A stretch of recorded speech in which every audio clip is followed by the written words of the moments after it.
আসসালামু আলাইকুম। বাংলার সংবাদে সবাইকে স্বাগত জানাচ্ছি। আমি নাইম ফাথুম মুবিন। সংবাদ শিরোনাম। বাংলাদেশের সর্বশেষ গুরুত্বপূর্ণ আপডেট সংবাদে আপনাকে স্বাগত। শুরুতেই সংবাদ শিরোনাম, পরে বিস্তারিত। প্রথমে জানাবো বিএনপির স্থায়ী কমিটির সদস্য রফিকুল ইসলাম মিয়া লাইভ সাপোর্টে। বিএনপির স্থায়ী কমিটির সদস্য এবং সাবেক মন্ত্রী রফিকুল ইসলাম মিয়াকে রাজধানীর বসুন্ধরার এবারকার হাসপাতালে লাইভ সাপোর্টে রাখা হয়েছে। আজ বিষয়টি নিশ্চিত করেছে বিএনপি। এদিকে ইকনকে লক্ষ টাকা অনুদান এবং বেতন সহ 1 মাসের ছুটি দিল কর্তৃপক্ষ। বর্তমান সময়ে একটি ভিডিও ভাইরাল হয়েছে যে বাবার দাফন শেষে রাতে বাংলাদেশ কৃষি ব্যাংকের এটিএম বুথে দায়িত্ব পালন করে সকালে এইচএসসি পরীক্ষায় অংশ নেয়া বাগেরহাটের শিক্ষার্থী ইসমাইল ইকনের পাশে দাঁড়িয়েছে বাংলাদেশ কৃষি ব্যাংক। তাকে লক্ষাধিক টাকা আর্থিক সহায়তা দেয়া হয়েছে এবং 1 মাসের বেতন সহ পুরো 1 মাস ছুটি দিয়েছে ব্যাংক কর্তৃপক্ষ। আজ বাংলাদেশ কৃষি ব্যাংকের প্রধান কার্যালয়ের নির্দেশে খুলনা বিভাগীয় কার্যালয়ের মহাব্যবস্থাপক মোহাম্মদ আবু হাশেম মিয়া ইকনের হাতে এই টাকা তুলে দেন। এদিকে আন্দোলনকারীদের উপর চরম নৃশংসতার অভিযোগ পুলিশের বিরুদ্ধে। ভারতের নয়াদিল্লিতে শিক্ষামন্ত্রী ও ধর্মেন্দ্র প্রধানের পদত্যাগের দাবিতে কয়েকদিন ধরে চলা আন্দোলন পুলিশের ভূমিকা নিয়ে সমালোচনা বাড়ছে। শিক্ষার্থীদের শান্তিপূর্ণ মিছিলে নরেন্দ্র মোদীর নির্দেশে হামলা চালিয়েছে পুলিশ। এরপর জানাবো ধর্ষণের মামলায় গ্রেপ্তার এনসিপি নেতা, দল থেকে বহিষ্কার। কলেজ ছাত্রীকে ধর্ষণের অভিযোগে গ্রেপ্তার জাতীয় নাগরিক পার্টি এনসিপি নেতা আক্তার মজুমদার জয়কে গ্রেপ্তার করার পর দল থেকে বহিষ্কার করা হয়েছে। আজ দলের চট্টগ্রাম মহানগর কমিটির ভারপ্রাপ্ত দপ্তর সম্পাদক রিদওয়ান হৃদয় এই তথ্য নিশ্চিত করেছেন। এবারে জানাবো দ্রুত সময়ে জুলাই গণহত্যার বিচার চেয়ে ট্রাইব্যুনালে জামাতসহ 11 দলীয় জোট। জুলাই বিপ্লবে সংগঠিত মানবতাবিরোধী অপরাধের সব মামলার বিচার কাজ দ্রুত এগিয়ে নেওয়া সহ 7 দফা দাবিতে স্মারকলিপি দিয়েছে বাংলাদেশ জামাত ইসলামের নেতৃত্বাধীন 11 দলীয় জোটের প্রতিনিধি দল।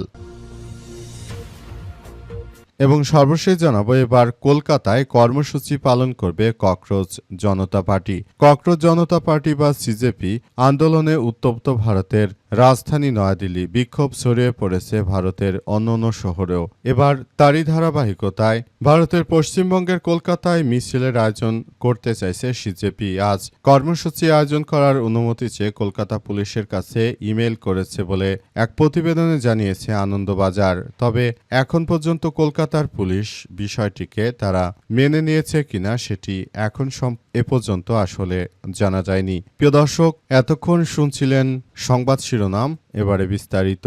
তবে তার আগে বন্ধুরা অনুরোধ থাকবে এই সংবাদটিতে একটি লাইক দিন। এই চ্যানেলে আপনি নতুন হয়ে থাকলে আমাদের সংবাদটি দেখতে দেখতে চ্যানেলটি সাবস্ক্রাইব করে রাখুন। কমেন্ট করে বন্ধুরা আপনার মূল্যবান মতামত জানিয়ে দিন আপনি বিশ্বের কোন দেশ থেকে বা বাংলাদেশের কোন স্থান থেকে আমাদের সংবাদটি দেখছেন এবং শুনছেন। আর বন্ধুরা সংবাদটি আপনার সোশ্যাল মিডিয়া ফেসবুকে শেয়ার করে বন্ধুদেরও দেখার সুযোগ করে দিন। আর বন্ধুরা, গাজা যুদ্ধে আপনি যদি নিরীহ ফিলিস্তিনিদের ভালোবেসে থাকেন বন্ধুরা কমেন্টে ইয়েস লিখে পুরো বিশ্ববাসীকে আমাদের এই তাজা আপডেটটি দেখার সুযোগ করে দিন। এবারে বিস্তারিত।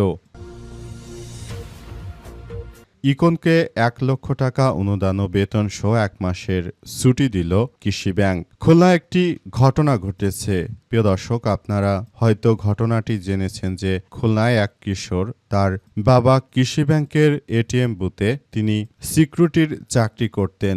উক্ত সিকিউরিটি গার্ডের মৃত্যুর পর তার সন্তান এসএসসি পরীক্ষার্থী ইকন নামের এক বালক, তিনি নিজের বাবার মৃত্যুর পরই তিনি সেই কৃষি ব্যাংকে পরীক্ষা দিয়ে সকাল থেকে তিনি আবার ডিউটি শুরু করেন।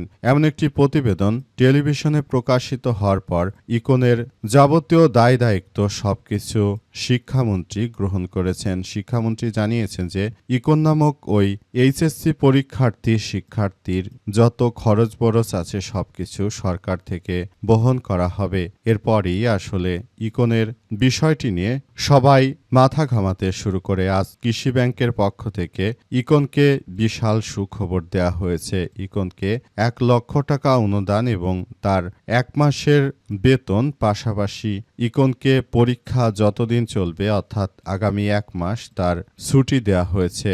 এমন একটি উদ্যোগ নিয়েছে বিএনপি সরকার।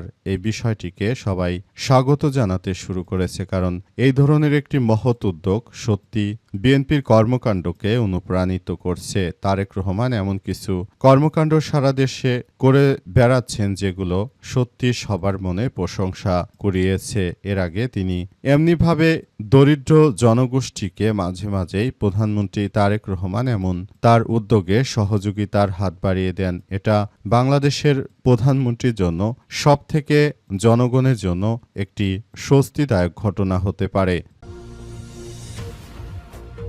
ধর্ষণের মামলায় গ্রেপ্তার এনসিপি নেতা দল থেকে বহিষ্কার।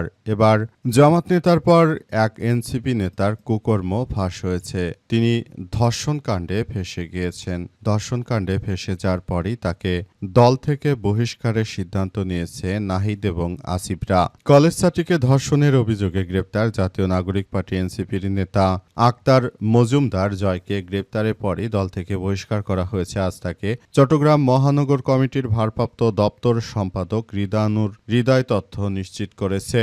সারা দেশে যেভাবে হত্যাকাণ্ড, ধর্ষণ, রাহাজানি, খুন, চাঁদাবাজি, লুণ্ঠন, বালুমহল দখল, সাধারণ মানুষের ঘরবাড়ি সবকিছু ভেঙে চুরে দেয়া, তারপর এমন কোনো অপরাধ নেই যেটা বর্তমান সময়ে আসলে তারা করছে না। বর্তমান সময়ে যেভাবে কার্যক্রম চালিয়ে যাওয়া হচ্ছে এতে করে সবাই খুব বেশি হতাশার মধ্যে রয়েছে। তারা আসলে বলাবলি করতে শুরু করেছে একটি রাষ্ট্র এভাবে চলতে পারে না, যেখানে দেশের প্রায় সবাই নানাবিধ অপরাধের সঙ্গে যুক্ত হয়ে পড়ছে।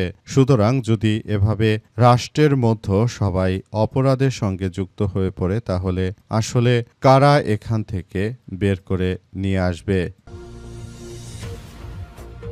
বিএনপির স্থায়ী কমিটির সদস্য রফিকুল ইসলাম মিয়া লাইভ সাপোর্টে। বিএনপির স্থায়ী কমিটির সদস্য সাবেক মন্ত্রী রফিকুল ইসলাম মিয়াকে রাজধানীর বসুন্ধরা এবারকার হাসপাতালে লাইভ সাপোর্টে রাখা হয়েছে। তার একান্ত রাজনৈতিক সচিব মোকসেদুর রহমান আবির জানান, বৃহস্পতিবার সন্ধ্যা 7:20 শারীরিক অবস্থার অবনতি হয় তাকে লাইভ সাপোর্টে নেওয়া হয়েছে। আবির জানিয়েছেন যে স্যারের শারীরিক অবস্থার অবনতি হয়েছে, তার কিডনি কাজ করছে না, রক্তে সংক্রমণ ধরা পড়েছে। দীর্ঘদিন ধরে তিনি নিউরোলজিক্যাল সমস্যায় ভুগছেন। বড় ছেলে লন্ডন থেকে হাসপাতালে পৌঁছানোর পরই চিকিৎসকদের পরামর্শে তাকে লাইভ সাপোর্টে নেওয়া হয় এবং বর্তমানে তিনি আসলে লাইভ সাপোর্টে রয়েছেন। তার মতে একজন বিএনপির বর্ষিয়ান নেতার যে কোনো মুহূর্তে মৃত্যু হয়ে যেতে পারে বলে এমন কথাই তারা বলাবলি করছে। তারা আরো বলছে যে এই ধরনের মৃত্যুর ঘটনাগুলো সত্যি বিএনপির নেতাকর্মীদের মনে নাড়া দিয়ে যায়, কারণ তার মতো একজন বর্ষিয়ান নেতা তিনি যেভাবে নিজের দলকে সামলিয়েছেন এটি আসলে আমাদের সবার জন্য অনেক বেশি একটি অনুপ্রেরণার গল্প হয়ে দাঁড়িয়েছে। আমরা আসলে বিষয়গুলো খুব সুন্দরভাবে দেখভাল করছি এবং আমরা বলতে চাই এই অনুপ্রেরণার মধ্য দিয়ে আসলে আমাদের সবাইকে এগিয়ে যেতে হবে। আমরা বিষয়গুলো খুব গুরুত্ব সহকারে দেখভাল করছি। আমরা আরো বলতে চাই যে তার মতো বর্ষীয় নেতা তিনি আমাদের মাঝে জনম জনম ধরে বেঁচে থাকুন। দ্রুত সময়ে জুলাই গণহত্যার বিচার চেয়ে ট্রাইব্যুনালে জামাতসহ 11 দলীয় জোট।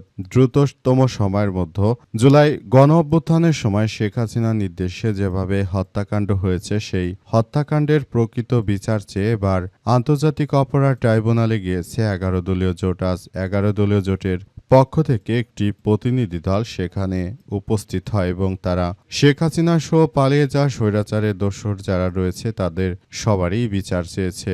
তারা বলাবলি করতে শুরু করেছে যে কোনো মূল্যে আসলে এই সন্ত্রাসীদের আসলে যে কোনো মূল্যে শায়েস্তা করতে হবে। পুরো বিষয়গুলো আমরা খুবই গুরুত্ব সহকারে দেখছি। দেশটাকে সুন্দরভাবে গড়ে তোলার মধ্য দিয়ে আসলে এগিয়ে যেতে হচ্ছে বলে উল্লেখ করা হয়েছে।